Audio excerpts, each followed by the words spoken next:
Alright, how's it going, guys? Today I want to talk to you a little bit about the American free enterprise system. And this is just the idea that although we tend to be called a mixed market economy, it's based on the concept of free enterprise. This our free market economy is. And the idea is basically there are 7 different areas of free enterprise that kind of all mix together to kind of make up our system. So I want to go over those with you real quick and make sure you understand them, and there'll be some questions for you to answer when you're done with this, okay? The first kind of area that I want to talk about is limited government. This is the idea that in our free enterprise system we want to keep the government relatively limited in its involvement in business. So it's not like a command economy where the government's making a lot of the decisions or almost all the decisions.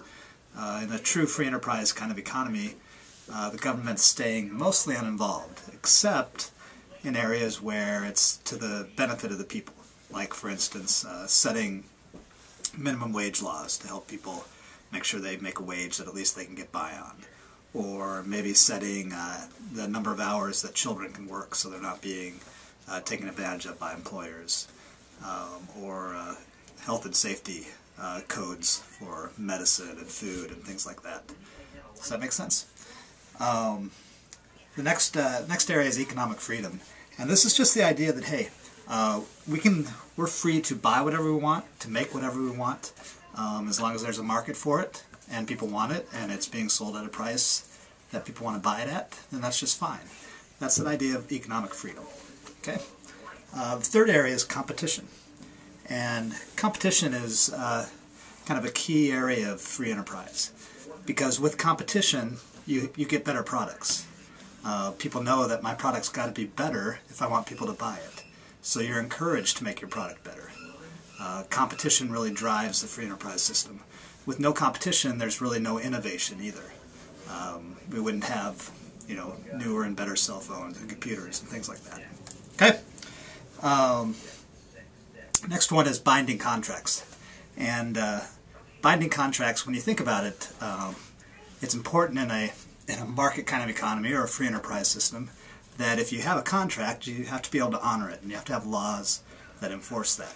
So, for instance, if I buy a car from someone, I can't just say, hey, I don't want this car anymore, and I take it back to the dealer. We signed a contract for that car. Or if I'm buying supplies for my company, I have a contract with the other company I'm buying supplies for. I have to honor that contract. Okay? Finally, equal opportunity. That's very important, both between races and sexes and things like that, that everyone has an equal shot. Okay? It's not based on how old you are necessarily, or where you were born, or what state you're from, or anything like that. It's equal opportunity for everybody. Now, we all know that that's kind of sketchy because, some people are fortunate to be born in certain families or with wealth and things like that. But in general, we all have equal opportunity. Okay. Finally, also the profit motive is very important. The whole idea behind the free enterprise system is to make money, and that's considered a good thing. So it's not to make everything equal or to make sure every company is making money. It's to make sure that your company is making money. And if that's at the expense of another company, that's part of the free enterprise system. Okay. And lastly, we got property rights. And this is kind of interesting. It's important that anytime you have a free enterprise system, you have to have property rights, because if you don't have the right to your land, your house, your building where your business is, if anyone can just come in and take that from you, well, then there's really no encouragement for you to develop those businesses. So the idea of property rights, whether it's the actual physical property or even property rights to ideas, rights patent ideas. So if you have an idea for a new product, you can get a patent on it, and that's yours. No one can steal that from you unless you license it to them. So those property rights are very important, both intellectual and physical property.